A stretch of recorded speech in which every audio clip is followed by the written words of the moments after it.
Elias Holden sat at his desk, surrounded by holographic projections of business reports and financial charts. His fingers hovered over the controls, adjusting numbers, analyzing trends. A man of power and wealth, he had spent years building his business empire across the colonies, and now he was a leader in the human expansion into space. The world, no, the galaxy, was his to command. But nothing could prepare him for what was about to happen. Suddenly, his office's door chimed, signaling an incoming transmission. Elias frowned, glancing at the door before waving it open. A large hologram flickered to life in front of him, displaying a woman he had never seen before. She was alien, with skin that shimmered in hues of violet and blue. Her long silver hair flowed like liquid, and her eyes, large and intense, locked onto his with a mixture of desperation and resolve. Elias Holden. The woman's voice crackled through the speakers, a slight tremor in her words. I am Lyra of Sci-Fi, a widow, and the last of my people. Elias' brow furrowed. He had heard of Sci-Fi, an ancient and powerful race, once known for their strength and vast knowledge. The Sci-Fians had been an influential species in the galaxy, but something had gone terribly wrong. Their empire had crumbled, their cities were now ruins, and their people scattered. What was left of them had little power, nothing to offer. Lyra continued speaking, her voice filled with emotion. I beg of you, Mr. Holden, please listen. My world has fallen. My people are dying. I have nothing left. I only have my children. She paused, the weight of her words hanging in the air. You are my last hope. Elias leaned back in his chair, staring at the alien woman in front of him. Her plea was raw, heartbreaking, and yet there was something in her eyes that made him uneasy. He had heard of other species desperate for help, but this felt different. The desperation in her voice stirred something inside him, a part of him he hadn't acknowledged in years. I do not ask for riches, nor for power, Lyra continued, her tone pleading. I ask for sanctuary, for safety. My children, they are all I have left. We are fleeing from the ruins of Sci-Fi, seeking refuge, and I ask, no, I beg, will you take us in? Elias' mind raced. This was a strange request, and he had no idea what this would mean for him or his empire. A widow, an alien with her children in tow. It sounded like a setup, an attempt to manipulate him, to use his resources for some hidden agenda. But the sincerity in her voice made him hesitate. He knew the history of Sci-Fi. Once a proud race, their downfall had been swift. Internal strife had torn their civilization apart, and their refusal to adapt to the new political realities of the galaxy had led to their ruin. The collapse of their economy had caused widespread famine and war, leaving many of their people to die in the streets. Lyra and her children were likely among the few survivors. Elias' gaze shifted to the small window in his office, looking out over the sprawling cityscape below. His world was one of luxury and comfort, but beyond it, the galaxy was full of struggles and suffering. He had never considered the plight of others beyond his own people, but something about this situation felt different. Could he ignore a call for help when it was so raw and real? What is it you want from me, Lyra? Elias asked, his voice steady but soft. What exactly are you asking? Lyra's eyes shone with a mixture of relief and sorrow. I ask for sanctuary for my children and I. And I ask for a chance to rebuild. Sci-Fi is lost, but perhaps, with your help, I can ensure that my people are not forgotten. We Sci-Fians may be weak now, but we once had power. With your assistance, maybe we can rise again. Elias hesitated, his fingers running through his hair as he processed her words. He had worked hard to establish his position in the galaxy, and taking in refugees from a fallen species could cause problems. The political ramifications alone could be enormous, but the idea of helping someone rebuild, to uplift a dying species, it stirred something in him. He had the power to help her, and though it wasn't his nature to get involved in the struggles of others, he couldn't ignore the weight of her plea. For the first time in a long while, Elias felt the stirring of something he hadn't felt in years. Empathy. "I will consider your request," Elias said, his voice firm but calm. "But you must understand that taking you and your children in is not a simple decision. There will be consequences, and your people, if they are still out there, may not be the only ones who want what I can offer." Lyra nodded, her face tight with emotion. "I understand. But I beg of you, please, for the sake of my children." As the transmission ended, Elias remained sitting in silence. His mind was racing with possibilities. What did it mean to offer sanctuary to someone so alien, so different from him? And what would it cost him? In the darkness of his office, Elias made his decision. He would travel to Sci-Fi, see this widow and her children with his own eyes. And perhaps, just perhaps, he would offer them the chance they so desperately sought.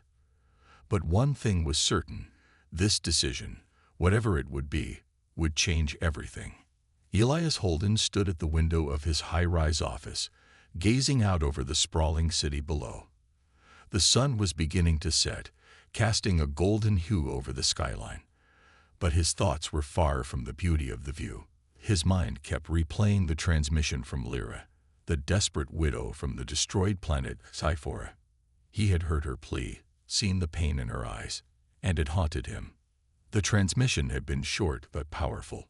Lyra had asked for sanctuary, for her and her children to find refuge on one of the human colonies. She had offered nothing in return, only the promise that her people, the Typhorans, might one day be able to repay him, if they could rise again. Could he really help her? Could he take in a widow from a fallen species and her children without knowing what it would mean for his own people? The decision was not easy. Elias was a businessman at his core, and every decision he made had consequences. The Typhorans were a once proud species, but they had been broken, their civilization shattered by internal corruption and war. Elias knew their history, and he knew that some of the most dangerous species in the galaxy had been brought to their knees by their own greed and pride. The political ramifications were huge. If Elias took in Lyra, it would send a message, one that the human government and the other powerful species would not miss. Was he willing to risk everything for someone he barely knew? Elias walked over to his desk and sat down, his fingers drumming lightly on the surface. He had advisors, plenty of them, each ready to offer their opinion on what he should do. He could already hear their voices in his mind, warning him against such a move. It could be a trap, one would say. "They'll only use you," another would caution.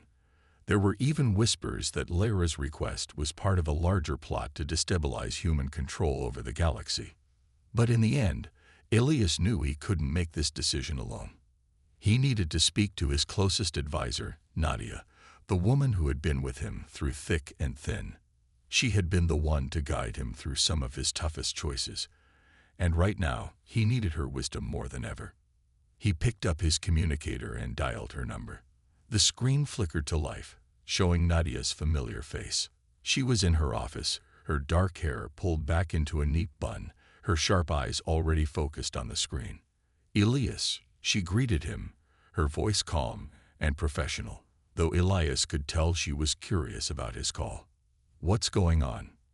"I need your opinion on something," Elias replied, his voice steady but with a hint of uncertainty.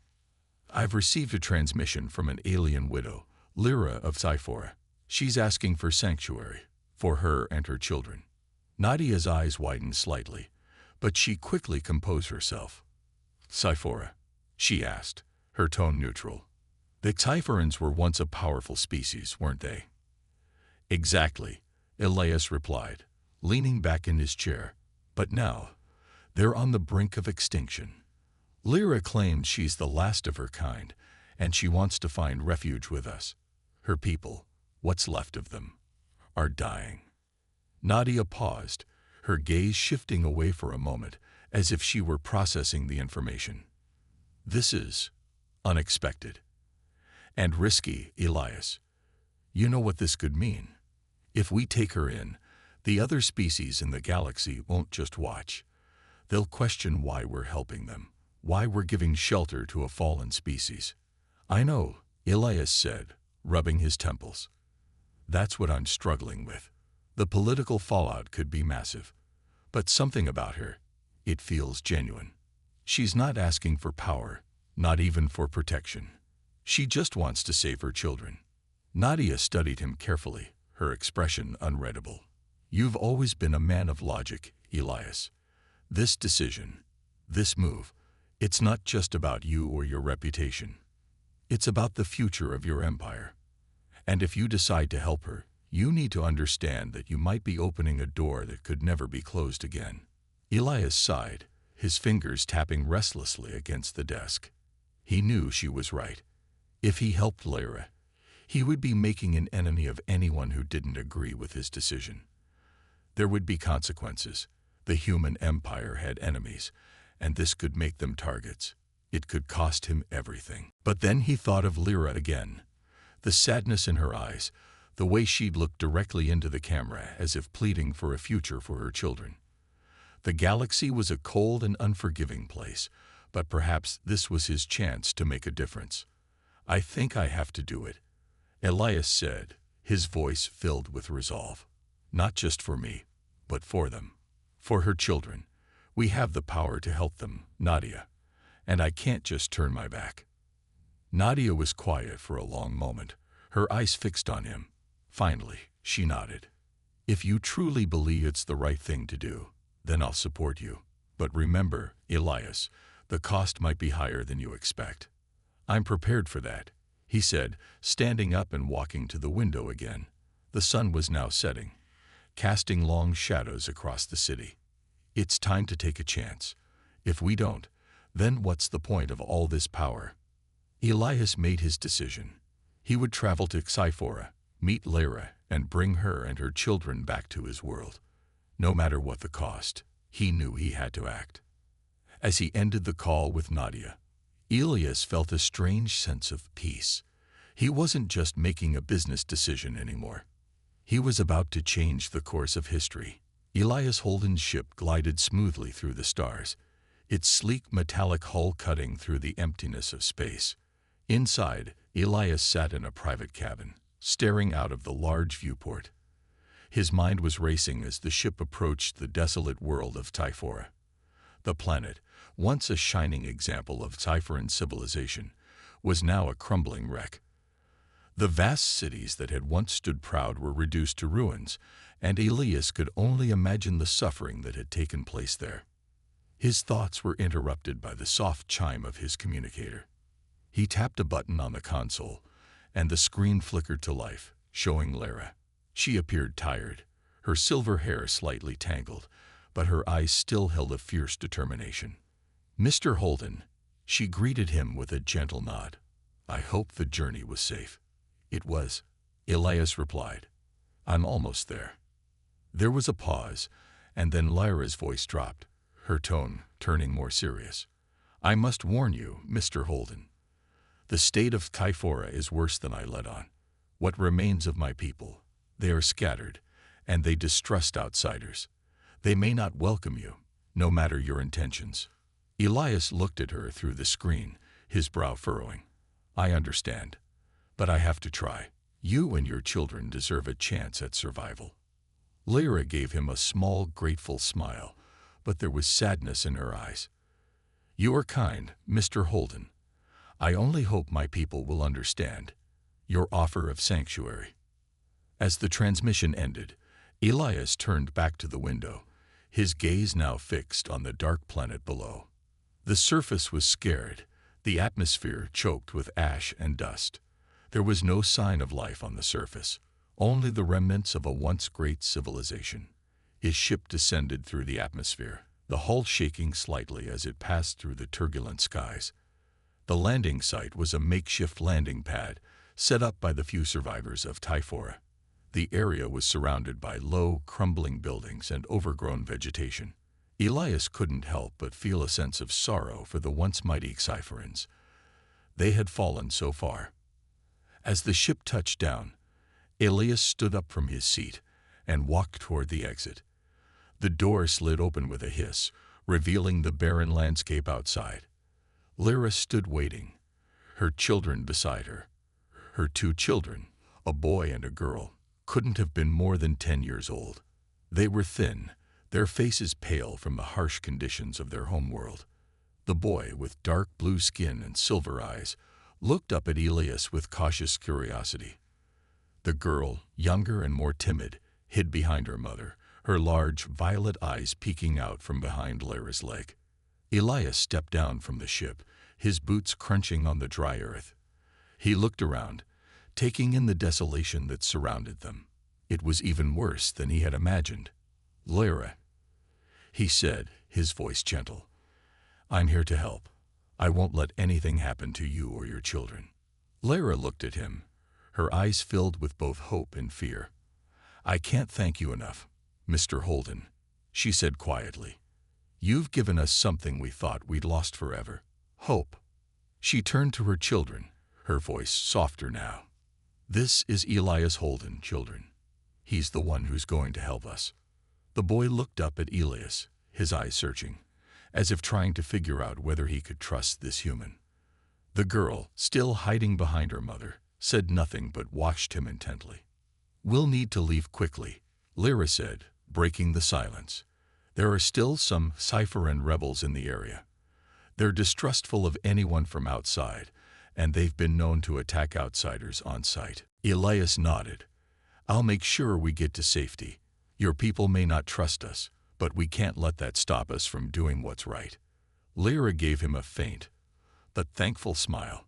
"I never thought I'd live to see this day, a human coming to the aid of Typhora. It feels impossible." As they made their way back toward the ship, Elias kept a close eye on the surroundings. The silence was eerie, and every now and then, Elias thought he heard movement in the distance. He couldn't be sure, but it seemed as if they were being watched. The boy, whose name turned out to be Terran, walked beside him, his steps slow and cautious. "Are you really going to take us away from here?" Terran asked, his voice soft. "I am," Elias answered with certainty. "Your mother and you deserve a future, and I believe we can help you start over. There's a place for you with us." Terran didn't say anything, but his eyes softened just slightly. Elias couldn't tell if the boy was hopeful or just trying to understand what was happening. He couldn't blame him. The galaxy was a hard place, and for someone so young to have already seen so much pain, it must have been overwhelming. When they finally reached the ship, Elias turned to Lyra. "We're ready to leave. I know the journey will be difficult, but we'll make it through." Lyra nodded, but there was still a weight in her eyes. "I'm ready. I just hope we can find peace, and that the rest of my people can find it too." Elias extended a hand to her. "One step at a time, Lyra. We'll take it one step at a time." As the ship lifted off from the surface of Typhora, Elias looked back one last time at the ruined world below. The desolation was a stark reminder of the price of power, of corruption, and of war. But there was hope now as the ship carried Lyra, her children, and Elias toward a new beginning. The future was uncertain, but Elias knew one thing for sure. This was only the beginning of something much bigger, and he was determined to help Lyra and her people, no matter the cost. The ship rose higher into the sky, leaving the desolate planet of Typhora behind. Elias stood by the window, watching the burning ruins shrink into the distance. The planet's scars were still fresh in his mind. The smoke, the cracked ground, and the broken cities. He could feel the weight of the decision he'd made pressing on him more than ever. In the ship's cabin, Lyra sat with her children, Terran and Lyra. They had settled into the small area of the ship designed for passengers, but it was clear they were still adjusting to the change. The children, especially, seemed unsure of their new surroundings. Elias could hear the quiet whispers of Terran as he spoke to his mother, asking questions he couldn't answer. "What will happen to us now?" Terran's voice reached Elias through the thin walls of the cabin. "We will be safe," Lyra assured him softly, though her eyes betrayed a hint of doubt. "Mr. Holden will help us," he promised. The ship hummed gently as it cruised toward one of the nearby human colonies. It was a journey that would take several days, but Elias had made the arrangements to ensure that Lyra and her children would be given the best care upon their arrival. The human colony, though not luxurious, was a peaceful place where they could find refuge. But Elias knew the real challenge lay ahead. It wasn't just about giving them shelter. It was about finding a place for them in a galaxy that didn't exactly welcome outsiders, especially a fallen race like the Typhorans. Elias turned away from the window and walked toward the cockpit. He wanted to check in with the ship's captain and make sure the course was clear. As he entered the cockpit, he found the captain, a seasoned human by the name of Captain Juno, staring at the navigational controls. "How are we looking?" Elias asked, his voice calm but tinged with concern. "We're on course," Captain Juno replied without looking away from the controls. "Should reach the colony in about 4 days. There's no sign of any trouble yet, but we'll need to stay alert." Elias nodded, his eyes scanning the starry expanse outside. "Keep me posted. If anything changes, let me know immediately." "Understood, sir." Elias took a deep breath as he turned to leave the cockpit. As he walked back down the corridor toward the passenger cabin, his mind wandered to the future. He had made his decision. He had chosen to help Lyra and her children. But now, the harder part would begin. How would he explain to his people that he was bringing in survivors from a fallen empire? How would the others in the galaxy react to his decision? The thought of political repercussions weighed heavily on him.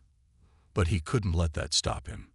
He had made a promise to Lyra, and he would keep it, no matter what. Inside the cabin, Lyra was sitting by the small table with her children.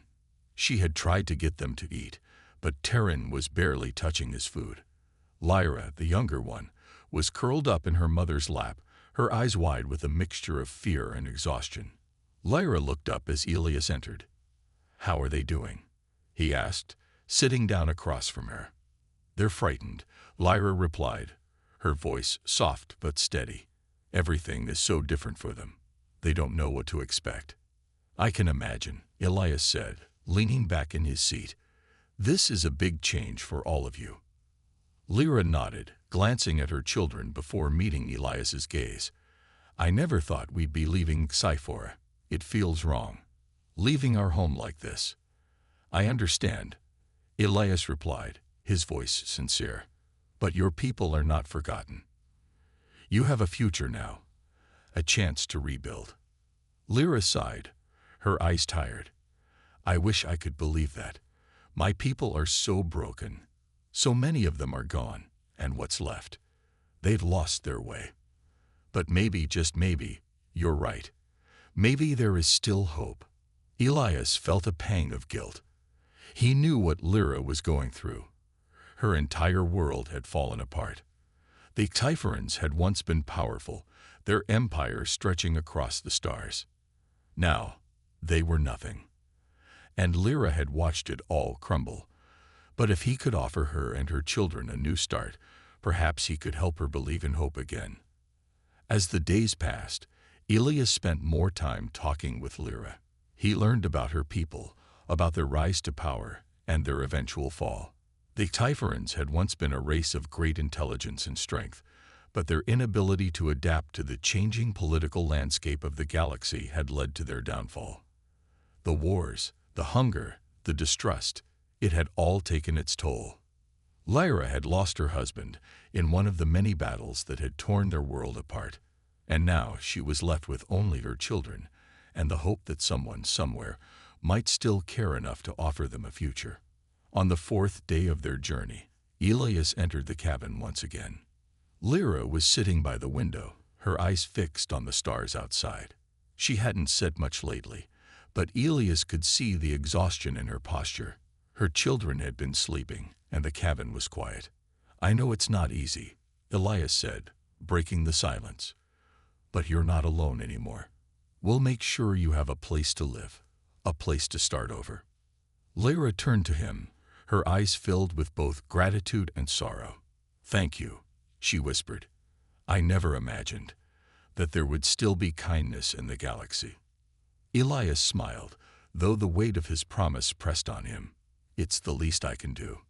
As the ship continued its journey toward the human colony, Elias couldn't help but wonder what awaited them there. Would they truly find a place where they could rebuild?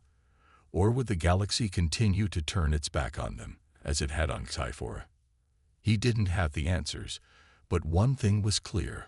For better or worse, he had made his choice, and there was no turning back now. The journey had taken longer than expected.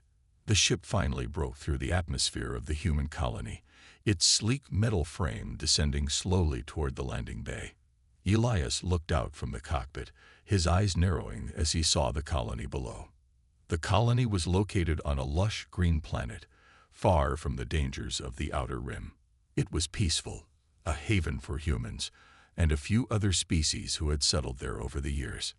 But even in this sanctuary, Elias knew things would not be easy.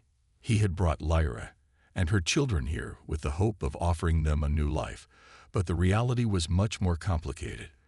This colony, while peaceful, was also home to powerful political forces that might not welcome the idea of helping the last remnants of the Typhoran race. Elias had been warned that bringing Lyra here could stir up trouble. As the ship touched down with a gentle thud, Elias stood up from his seat, taking one last look at the passenger's cabin. Lyra was sitting with her children, her face a mask of both hope and anxiety. They were finally here, but the real challenge was just beginning. He had promised them safety, but how much could he really provide? The landing ramp lowered with a soft hiss, and Elias was the first to step off the ship. The cold air of the colony greeted him, a sharp contrast to the stifling warmth of Typhora. He breathed in deeply, trying to calm his nerves. Lyra and her children followed closely behind. Waiting for them at the landing bay were a group of colony officials, their uniforms crisp and official. Their expressions were neutral, but Elias could tell that they were sizing up the situation. Among them was the colony governor, a tall man with dark hair and a stern look on his face. He stepped forward as Elias approached. "Mr. Holden," the governor said, his voice cool but polite. "Welcome to the colony. We were expecting you. And I see you've brought guests." His gaze lingered on Lyra and her children, his eyes narrowing slightly. "I've brought them here for safety," Elias said, standing tall. "They've lost everything, and they need a place to rebuild." The governor didn't respond immediately. Instead, he glanced at the other officials, and there was a brief moment of silent communication between them. Elias could feel the tension in the air, but he refused to back down. He had promised Lyra, and he wasn't going to let her down now. "This colony is a peaceful place," the governor said finally, his voice firm. "But we have strict policies about who we allow to settle here. You should know that bringing in outsiders, especially survivors from a destroyed species like the Typhorans, will not sit well with some of our people. There will be opposition." "I understand the risks," Elias replied, his voice calm but unwavering. "But these people have nowhere else to go. I'm asking for your help, Governor. They need protection." The governor's gaze lingered on Elias for a moment before he nodded. "I see. We will provide them shelter, for now. But know this, Mr. Holden. The political ramifications of your actions may not be something we can control. The rest of the galaxy is watching." Elias didn't flinch. "I'm prepared for whatever comes." With that, the governor turned and motioned for the others to follow. "Come, let's get them settled. We'll need to arrange for food and medical care." Lyra, who had been quietly standing by, watching the exchange, now spoke up. "Thank you," she said softly, her voice filled with gratitude. "I never imagined someone would help us." Elias smiled at her, though the weight of the situation was not lost on him. "This is just the beginning, Lyra. We'll get you and your children settled. You're safe here for now." As they walked toward the colony's main building, Elias couldn't shake the feeling that this was just the calm before the storm. He had done what he thought was right, but he knew that the challenges ahead would be far from easy.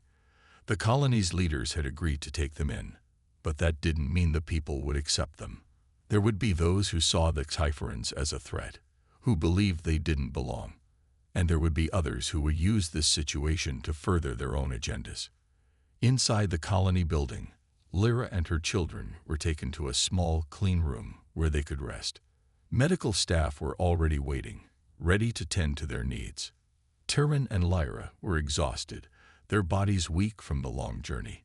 Lyra, too, looked worn out, her shoulders slumped in relief as she finally sat down on the bed. "Thank you," she repeated to Elias, her voice trembling with emotion. "I don't know how to repay you for this." "You don't have to repay me," Elias said gently. "I did what I could. The rest is up to you and your children." As the door closed behind him, Elias stood in the hallway, his mind racing. He had kept his promise, but he knew this was just the beginning of a long road ahead. The colony's leaders had agreed to help, but there were still so many unknowns. How would the other colonists react? Would they accept Lyra and her children, or would fear and prejudice drive them away? Elias didn't have all the answers, but he couldn't turn back now. He had made a choice, and he would stand by it. He would do whatever it took to protect Lyra and her children. As he stood there, staring at the closed door, Elias knew one thing for sure. The road ahead would be hard, but he was ready to face it. For Lyra, for her children, and for the future of a galaxy that needed more than just power, it needed compassion. The days in the colony passed slowly, each one filled with new challenges. Elias had made sure Lyra and her children were well cared for, medical attention, food, and a place to sleep. But while their physical needs were being met, the emotional and psychological toll of the journey was evident on them all. Lyra spent most of her time in their small room, watching her children with a quiet, distant gaze. Tyrion and Lyra were adjusting, but the trauma of losing everything was still fresh in their minds. Elias visited them daily, offering support where he could, but there was a feeling of unease that lingered over him. He could sense the tension in the colony, even if it wasn't always visible. The governor had promised assistance, but Elias knew that the real test would come when the colony's people learned about the Cypherans. The political landscape was shifting, and not everyone was ready to welcome Lyra's people into their midst. One afternoon, Elias was walking through the main square of the colony when he overheard a conversation between two colonists. They were speaking in hushed tones, but Elias could hear the anger in their voices. "Did you hear about the Cypherans?" one of the men said, his tone harsh. "They'd brought them here, right into our colony. It's a mistake, you know that. Those people are dangerous. Who knows what kind of trouble they'll bring?" The second man nodded, his face grim. "I heard the governor has already signed off on it, but there's no way people will stand for it. Cypherans shouldn't be allowed to live here. They destroyed their own planet. Why should we trust them?" Elias froze, standing just out of sight, his heart heavy with the words. The whispers of distrust and fear were already spreading. He had known this would happen, but hearing it out loud made the reality hit harder. Shaking his head, Elias continued walking, trying to shake off the anger that had started to build inside him. He didn't know what he had expected, but it hadn't been this. He had hoped for more open-mindedness, more compassion. But instead, he was hearing fear, the same fear that had driven Lyra's people into hiding. He arrived back at the building where Lyra and her children were staying. The door opened as soon as he approached, and Lyra greeted him with a weary smile. Her silver hair was pulled back, and her eyes, though tired, still held a spark of determination. "Mr. Holden," she said softly, "thank you again for everything. The children are adjusting. Tyrion, especially, is doing a little better." Elias nodded, but he could see the worry in her eyes. He had been hearing the whispers, and he knew Lyra was aware of them too. They had both heard the rumors spreading through the colony. It was only a matter of time before things came to a head. "I wanted to talk to you about something," Elias said, his voice gentle. "I overheard some people talking. There's fear and anger. Some people are already starting to question the governor's decision to let you stay here. They don't trust your people." Lyra's face hardened, and she looked away for a moment. When she spoke, her voice was soft but steady. "I know. I've heard the same things. It's not the first time people have been afraid of my kind. But we aren't dangerous. We've lost everything. We only want to rebuild." Elias sat down beside her, his eyes meeting hers. "I know that, Lyra. But fear is a powerful thing. It spreads quickly, and it can turn people against each other. I don't know what will happen next, but I won't let them hurt you or your children." Lyra smiled at him, though the sadness in her eyes remained. "You've done more for us than anyone else ever has. I just hope that we can stay here long enough to build something. But if we're driven away, I don't know where we'll go." Elias's resolve hardened. He couldn't let that happen. He had made a promise to protect them, and he would stand by it. "We'll figure it out. I won't let them push you out." Later that evening, the tension in the air was palpable. Elias could feel the unease spreading through the colony as the rumors continued to grow. Some people began to speak openly about their fears, and others gathered in groups to discuss the situation. It didn't take long for the whispers to turn into open conversations, and soon enough, Elias was hearing heated arguments in the streets. The next day, Elias was summoned to the governor's office. When he entered, the governor was already waiting, his expression stern. "Mr. Holden," he said, his voice firm but calm, "I need to talk to you about the Typhorans." Elias raised an eyebrow, his pulse quickening. He already knew what this meeting was about. "The people are upset," the governor continued. "They don't want the Typhorans here. The fear is spreading, and we're starting to see protests. Some are calling for them to be removed from the colony." Elias crossed his arms, standing tall. "And what are you going to do about it?" The governor sighed, rubbing his forehead. "I don't want to cause a conflict, but I can't ignore the people.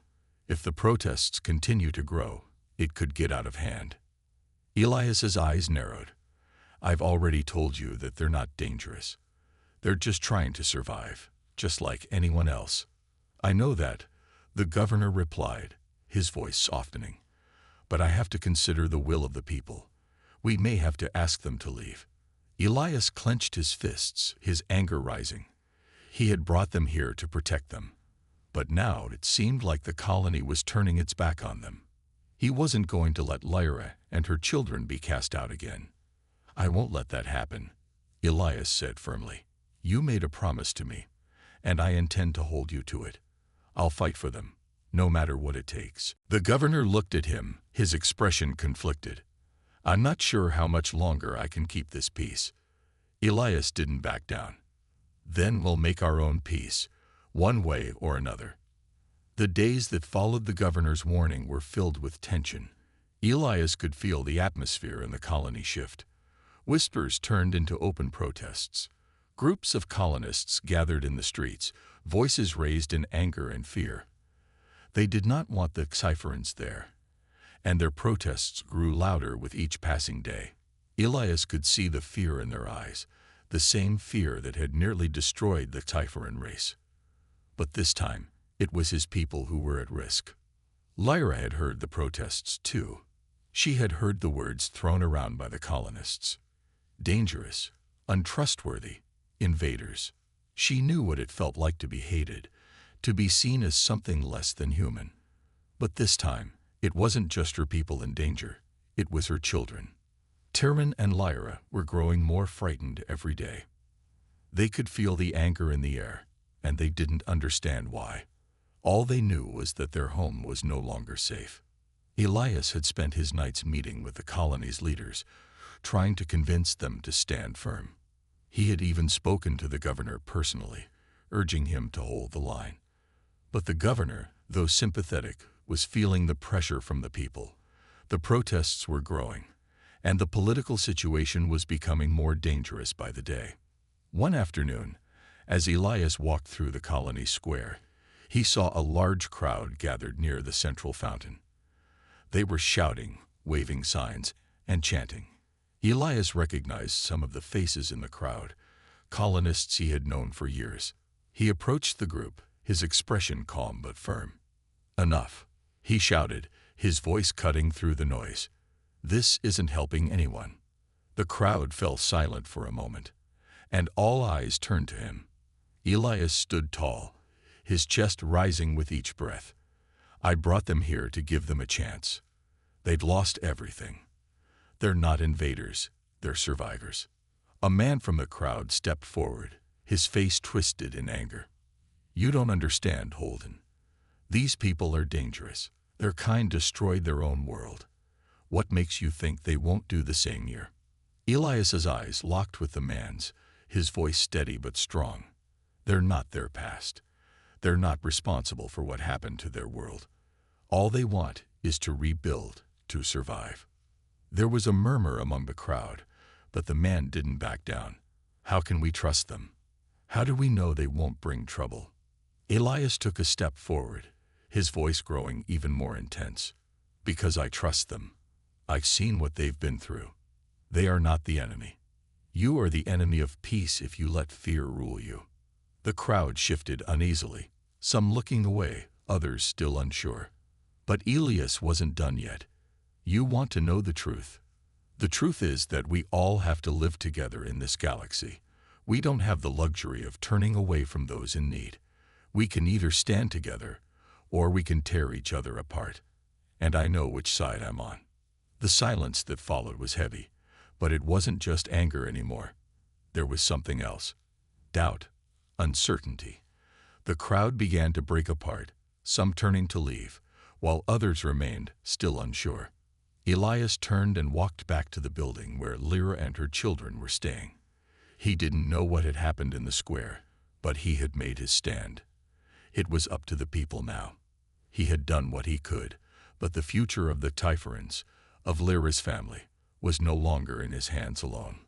When he arrived, Lyra was waiting for him in the lobby, her face lined with worry. "Elias, what's happening? I heard the protests. What are we going to do?" Elias smiled at her, though the weight of everything was starting to take its toll. "We'll be fine. I won't let them drive you out." But Lyra's eyes were filled with doubt. "I don't want to cause trouble. I just want my children to be safe." "They will be safe," Elias reassured her. "We'll fight for that. We'll fight for you." Later that night, Elias met with the governor once more. The governor was seated at his desk, looking weary but determined. "I can't keep this up much longer, Holden," the governor said, his voice quiet. "The people are demanding action." "I know," Elias replied, his voice steady. "But you promised them safety. You promised me that they could stay." The governor sighed, rubbing his temples. "And I will honor that promise. But we may need to find a way to prove that they're not a threat.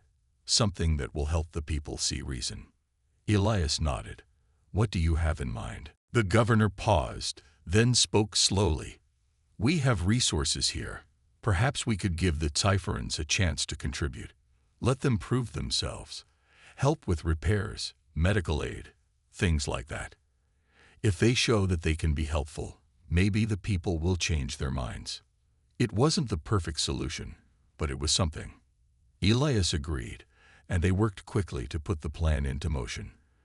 The next few days were tense, but slowly, Lyra and her children were integrated into the community. They helped with repairs, shared their knowledge of medicine, and worked side by side with the colonists. It wasn't easy. There were still those who resented their presence. But with time, more and more people began to see that the Typhorans were not the enemy. A few weeks later, when the next protest came, it wasn't as loud, and it wasn't as fierce. People had started to change their minds, to see the Typhorans for who they really were, survivors, just like everyone else. And as the protests faded into silence, Elias knew that the hardest part was over. Lyra and her children had found a new home, a place where they could rebuild. The road ahead wouldn't be easy, but for the first time since arriving, Elias felt hope stir in his heart. There was still work to be done, but the future was brighter than it had been in a long time. And together, they would build something stronger, a future where compassion mattered more than fear.